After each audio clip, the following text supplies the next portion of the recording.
नाज़रीन, पाकिस्तान को जो मसाइल दरपेश हैं उसमें जो सबसे अहम मसला है वो है दहशत गर्दी का, जिससे इस वक्त अफवाज पाकिस्तान, रियासत पाकिस्तान, हुकूमत पाकिस्तान और पूरी कौम जो है वो नबर्द आज़मा है।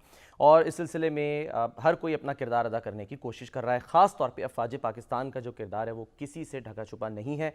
जो कुर्बानियाँ इस वक्त अफवाज पाकिस्तान दे रही है वो सबके सामने है। लेकिन इसके बावजूद शायद बाज़ हल्के ऐसे हैं या बाज़ लोग ऐसे हैं या बाज़ बहुत ही एक छोटा सा तबका ऐसा है जो कि कोई मौका हाथ से जाने नहीं देता और वो किसी न किसी हीले बहाने से कोई ना कोई तनकीद का जो मौका है वो तलाश कर ही लेता है।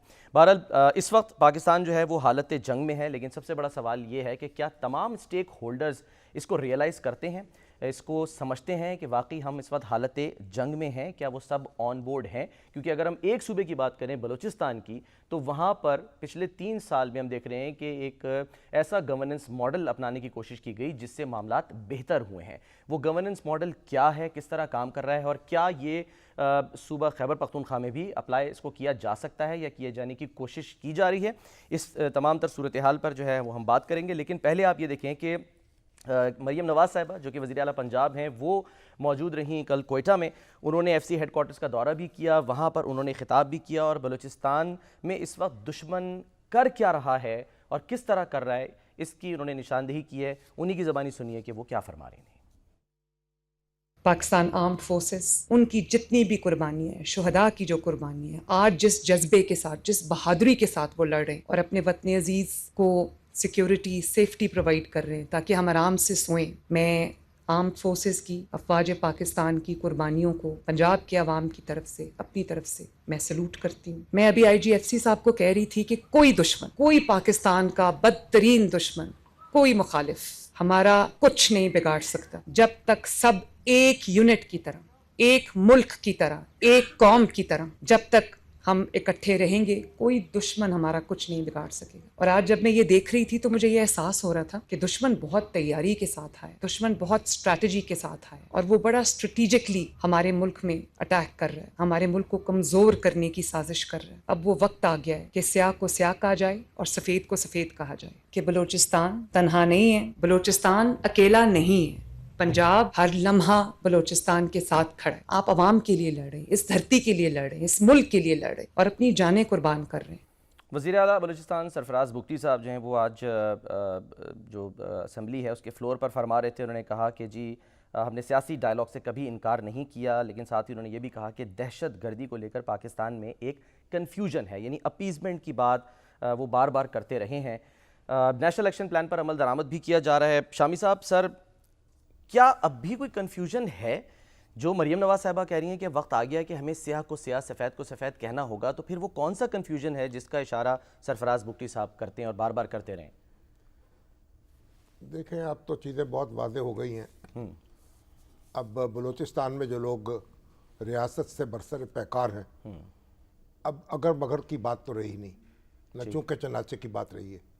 अब तो वो सीधी बात कर रहे हैं कि हमें बलूचिस्तान को अलग करना है और एक अलग मुल्क बनाना है। ठीक। अब तो जाहिर है कोई भी रियासत जो है वो इस बगावत को कबूल नहीं कर सकती, इससे समझौता नहीं कर सकती, इससे फिर नबरदाज़मा होना पड़ता है।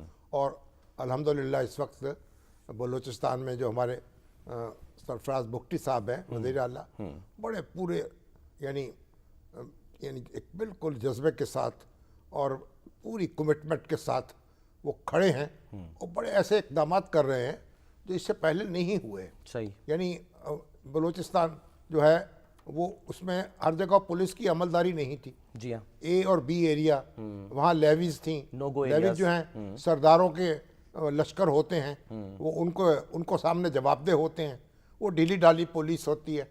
अब उन्होंने सारा बलूचिस्तान जो है ना A एरिया कर दिया है। सही है। पुलिस के ज़ेर नगी है, पुलिस को ऑर्गेनाइज किया जा रहा है, ट्रेन किया जा रहा है और पूरे बलूचिस्तान पर पुलिस जो है उसका पहरा होगा और वो जो लेवीज हैं उनको ख़त्म कर दिया गया। नो गो एरियाज जो कहलाए जाते थे, वहाँ कोई नो गो एरिया तो कोई ऐसे है नहीं, वो तो हिट एंड रन वाली बात होती है। और इसी तरीक़े से वो हर ज़िला जो है इख्तियारात उसको मुंतकिल कर रहे हैं, लोकल बॉडीज़ जो है उनको एक्टिव किया है और 1-1 अरब रुपया हर ज़िले में दिया है मुकामी मामला से निपटने के लिए। तो इसके साथ में जो पब्लिक के साथ जो इंटरेक्शन है रियासती अदारों का, उसको बढ़ाया है। हज़ारों इजलास हो चुके हैं हर सतह पर। तो एक पूरी एक जवामर्दी के साथ वो मुकाबला कर रहे हैं। हमारी वज़ीर आला जो है मरीम बीबी, वो पहुंची हैं वहाँ और उन्होंने 10 अरब रुपए का वहाँ नजराना भी पेश किया अपनी सिक्योरिटी फोर्सेस को, और उसके बाद ये भी कहा है कि हम बलूचिस्तान के साथ खड़े, और पूरा मुल्क बलूचिस्तान के साथ खड़ा है और बलूचिस्तान की हिफाजत करेगा इंशाल्लाह। और उसको यानी ये जो पुरतशद्दुद गिरोह है इनका यरगमाली नहीं बनने देगा। सही है। इसी तरीके से आप देखें KPK है, तो KPK में भी अब अल्हम्दुलिल्लाह जो हमारे इस वक्त हुकूमत है कि वहाँ PTI की सुहेल अफरीदी साहब, सुहेल अफरीदी साहब देखें कि उनकी 2 मीटिंग्स हुई हैं। जी हाँ, एपेक्स कमेटी की मीटिंग हुई है, फिर कोर कमांडर हाउस में मीटिंग हुई है, उनके एलामिये जारी हुए हैं। तो दहशत गर्दों के और दहशत गर्दी के खिलाफ लड़ने में तो कोई अब अभाम नहीं है। अच्छा। पहले उसमें होता था कि भाई ये तरह तरह के मुतालबात करते थे कि भाई इनकी बात सुनी जाए, कि सियासी मामलात हैं, कोई मजहबी मामलात हैं। अब आहिस्ता आहिस्ता जो मासूम लोगों पर हमले करते हैं, जो उनको निशाना बनाते हैं, और ये तो एक यकसुई नेशनल एक्शन प्लान तो आज देखे ना 2014 में बना था। हाँ जी बिल्कुल। और फिर रिवाइज भी हो उसके बाद। हाँ। और उस पर पूरी कौम जो है उस पर कमिटेड है। तो जब सियासी इख्तलाफात होते हैं तो बाद औक़ात उसमें भी जो बयानिया है आलूदा हो जाता है, लेकिन अल्हम्दुलिल्लाह अब पूरी कौम यकसू है।